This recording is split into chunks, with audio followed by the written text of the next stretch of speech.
छोटी जी टोळी त्यांचा अभय घेण्याचं काम हे धनंजय मुंडेंनी केलेलं आहे। त्यांनी आज जो राजीनामा दिलेला आहे ती काही नैतिकता नाहीये। 3 महिन्यांनी काही नैतिकता जागी होत नाहीये। ते चीड आणण्यासारखे फोटो व्हिडिओ होते। असले जुलम हा कुणी केला नसता। एवढी निर्दयी लोक कशी झाली? हा एवढा माज कुठला आला यांना की असं? आणि ह्याच्यावर कुणाचा कंट्रोल कुणाचा कसा काय नाहीये? अख्खा महाराष्ट्र यांनी हलवून टाकलेला आहे। या प्रत्येक समाजात लोक आज डोळ्यात प्रत्येक डोळ्यात त्यांच्या आश्रून घेऊन त्यांनी आज विचार करा हे कसं कृत्य महाराज धाडस यांनी केलेलं आहे। एकदम ढोंगी माणूस आहे, त्याच्यावर आमचा कुणाचाही विश्वास नाही। अजित दादाने त्याला का ठेवलाय? त्याच्या मंत्रिपद नकोय, त्याला आमदारकीवरून पण बडतर्फ करा। त्याला त्या विधान भवनाच्या पायरीवरून त्याला आतमध्ये घेऊच नका। त्या विधान भवनाचा अपमान आहे। त्यासारख्या काल किती एकदम ते भयानक ते फोटो आहेत ते सर्व तुम्ही पण पाहिलेले, सर्वांनी पाहिलेले। अशा दलिंद्र लोकांना अभय घेण्याचं काम त्या धनंजय मुंडेंनी केलेलं आहे। ताईंना म्हणायचंय काय एकंदरीत, म्हणजे असं त्यांना म्हणायचं का की आम्हाला फक्त बेड आज बेडने काय केलं हे तुम्ही तिथं राहून सुद्धा तुम्हाला एवढं कळत नसेल तर तुम्ही किती डोळ्यावर पट्टी घातली हे आमच्या आता लक्षात यायला लागले असा प्रश्न विचारून तुम्ही।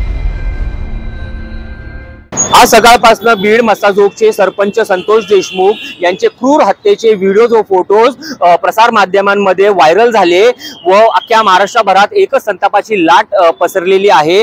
आज पुण्यात शिवसेना शिंदे गटातर्फे वाल्मिक कराड ह्याचा पुतळा जाळून एक मोठं आंदोलन उभं करण्यात आलेलं आहे। आपल्या बरोबर आहेत काही शिवसेनेचे पदाधिकारी व कार्यकर्ते। आपण त्यांच्याशी सविस्तर बातचीत करून जाणून घेऊयात, कारण की खरं तर तेही सत्तेत आहेत, तेही युतीमध्ये सहभागी आहेत, तरी ते इथं आंदोलन करत आहेत।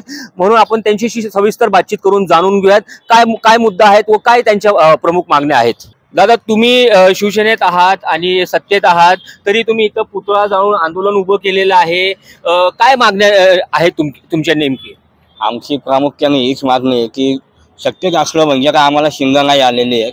सामान्य नागरिकांना न्याय देण्यासाठी हे सरकार काम करते आणि मागणी हीच आहे, सरकारमधला कुणी मंत्री असू दे, तो आमचा असू दे नाही तर कुणाचाही, अजितदादाच्या पक्षातला असू दे नाही तर फडणवीसाच्या पक्षातला असू दे, त्यांनी सामान्य जनतेची सेवाच केली पाहिजे। आणि एकच मागणी आहे, ह्या सगळ्या जो वाल्मिक कराड असू दे किंवा ती जी टोळी आहे त्यांचा अभय घेण्याचं काम हे धनंजय मुंडेंनी केलेलं आहे। त्यांनी आज जो राजीनामा दिलेला आहे ती काही नैतिकता नाहीये। 3 महिन्यांनी काही नैतिकता जागी होत नाहीये। तुम्ही पाहू शकता, राजीनामा त्यांनी डिसेंबर महिन्यात दिला असता तर ती नैतिकता होती। आज 3 महिने उलटले, त्यात पण त्यांनी मगाशी ट्विटरवर मी मेडिकलचं कारण दिलेलं आहे, आरोग्याचं, त्यामुळे त्याला नैतिकता म्हणताच येणार नाही। कितपत योग्य आहे की एवढ्या मोठं हत्याकांड, एवढी मोठी चळवळ उभी राहिली, एवढी आंदोलन झाली अख्ख्या महाराष्ट्रभर, आणि आता ते म्हणतात की वैद्यकीय कारणांनी मी दिलंय की मी कसं तुम्ही बघता या सगळ्याकडे, कसं पाहता? तो एकदम ढोंगी माणूस आहे, त्याच्यावर आमचा कुणाचाही विश्वास नाही। अजित दादाने त्याला का ठेवलाय? त्याच्या मंत्रिपद नकोय, त्याला आमदारकीवरून पण बडतर्फ करा। त्याला त्या विधान भवनाच्या पायरीवरून त्याला आतमध्ये घेऊच नका। त्या विधान भवनाचा अपमान आहे। त्यासारख्या काल किती एकदम ते भयानक ते फोटो आहेत ते सर्व तुम्ही पण पाहिलेले, सर्वांनी पाहिलेले। अशा दलिंद्र लोकांना अभय घेण्याचं काम त्या धनंजय मुंडेंनी केलेलं आहे। त्याला आमदारकीवरून बडतर्फ करा, अन्यथा ते जेव्हा आमच्या हातात सापडतील ते आरोपी तर त्यांनाही आम्ही तसंच दाखवून देऊ। आता धनंजय मुंडेला पहिले आरोपी करा, कारण का तुमच्या माध्यमातून आम्ही CIDने एक तपास केला होता की बड्या नेत्याला फोन गेलेला आहे। आता बडा नेता म्हणजे धनंजय मुंडे असणार आहे, त्याला पण आरोपी करा आणि त्यालाही फासावं लागतं। फोटो व्हिडिओज बघितले तुम्ही? आम्ही बघितले तुमच्या माध्यमातून, आम्ही प्रसार माध्यमातून जे फोटो व्हिडिओ बघितले ते चीड आणण्यासारखे फोटो व्हिडिओ होते। असले जुलम हा कुणी केला नसता। एवढी निर्दयी लोक कशी झाली?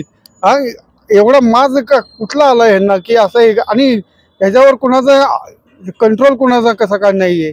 जर का ही एवढी डेअरिंग फक्त त्याच व्यक्तीची येते, त्याच्या मागे खूप मोठा हात असला, राजकीय हात असेल तर अशा गोष्टी ह्या घडतात आणि कुणालाही न जुमानता अशा गोष्टी घडतात। म्हणजे याच्यावर विचार करण्यासारखी गोष्ट आहे, समाजाने विचार करण्यासाठी गोष्ट आहे, सगळ्यांनी विचार करण्यासारखी गोष्ट आहे। या अशा निर्दयी लोकांना कठोरात कठोर शिक्षा होणं हीच न्यायिक बाब आहे.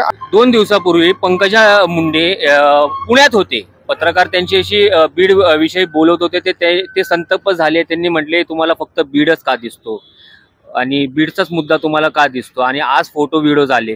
या संपूर्ण प्रकरणावर तुम्ही कसं बघता? म्हणजे त्यांना ताईंना म्हणायचंय काय एकंदरीत, म्हणजे असं त्यांना म्हणायचं का की आम्हाला फक्त बीड आज बीडने काय केलंय हे तुम्ही तिथं राहून सुद्धा तुम्हाला एवढं कळत नसेल तर तुम्ही किती डोळ्यावर पट्टी घातली हे आमच्या आता लक्षात यायला लागले. असा प्रश्न विचारून तुम्ही आम्हाला या ठिकाणी फक्त न्यायच पाहिजे. आज तुम्ही ज्या गोष्टी देशमुखांना जे मारण्यात आलेलं आहे ना, ते फार मोठं कृत्य डेंजर पद्धतीने कृत्य केलं गेलेलं आहे. आणि हे सगळे मुंडेच्या फॅमिलीच्या कृत्यातनंच सगळ्या गोष्टी तिथे घडले जाते. आणि म्हणून आम्ही बीडला समोर टार्गेट करतोय, कारण हे एवढी वेदना आणि एवढं दुसरं झालेलं एवढं मोठं त्या देशमुखाचं नुकसान हे कुठेही न भरण्यासारखं आहे. आणि हे आज महाराष्ट्राला सगळं कळलं गेलेलं आहे की बीड हा जिल्हा बीड या जिल्ह्यामध्ये मुंडेंचं कसं वर्चस्व आहे, कुठल्या गुन्हेगारीमध्ये ते वावरतात आणि कुठल्या खालच्या सगळ्या टोळींनुसार हे काम केले जातात.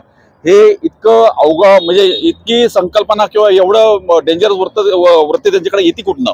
आणि आज तुमचे सगळे घोटाळे एवढे निघतात. हे मागच्या वेळी तुमचे चिक्की घोटाळा असू दे किंवा आताचं कुठलंही प्रकरण हे असं असू दे, एवढे अतिरोग या लोकांवर कशासाठी होतोय. आज आम्ही ह्याला छेडा लावल्याशिवाय आम्ही गप्प राहणार नाही. आणि आज तुम्ही आज सगळ्या मराठा समाजाला तुम्ही आज मराठा समाजात नाही अख्खा महाराष्ट्र यांनी हलवून टाकलेला आहे. या प्रत्येक समाजातील लोक आज प्रत्येक डोळ्यात त्यांच्या आश्रून घेऊन त्यांनी आज विचार करा हे कसं कृत्य महाराज धाडस यांनी केलेलं आहे. आज तुम्ही ही गोष्ट संपुष्टात आली पाहिजे आणि यांना आम्ही न्याय देणार. दादा, काय प्रमुख मागण्या करता तुम्ही? प्रमुख मागण्या म्हणजे 2 दिवसापूर्वी करुणा मुंडेंनी सांगितलं होतं की धनंजय मुंडे 2 दिवसात राजीनामा देतील. म्हणजे हे सगळं पूर्व नियोजित आहे का? व धनंजय मुंडेंना कोण पाठीशी घालतंय का? व तिथं मराठा आणि इतर जाती असा द्वेष पसरण्याचं काम हीच मंडळी करतायत का?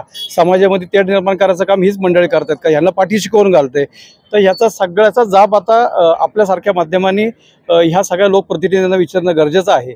मी एक शिवसेनेचा पदाधिकारी आणि जबाबदार मराठा महासंघाचा पण पदाधिकारी म्हणून एक मी भाष्य करतो की अजूनही जाती द्वेष निर्माण ह्यांनी करू नये. आणि जो आरोपी आहे त्या कोणत्या आरोपीला कोणतेही जात धर्म पक्ष पंथ नसतो, तर त्याला कुणी पाठीशी घालून त्याचं सात्वन कुणी करू नये. आणि संतोष देशमुखांच्या मारेकऱ्याला जास्तीत जास्त लवकरात लवकर फाशीची शिक्षा व्हावी.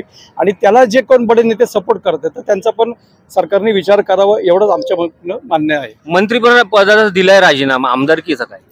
आता कायदेशीर बाबी यांनी सगळ्यांनी तपासल्या असतील म्हणून त्याचा आता राजीनामा घेतला असेल. आता मंत्रिपदाचा राजीनामा घेतल्यानंतर आता त्याच्या आमदारकी पदाचा पण राजीनामा घेतील आणि मग नंतर त्याला कठोर कारवाईला त्याला अटक व्हायला ह्या सगळ्या प्रोसिजर सोप्या असतात. म्हणून त्यांनी आता एक प्राथमिक म्हणून त्याचा मंत्रिपदाचा राजीनामा घेतला.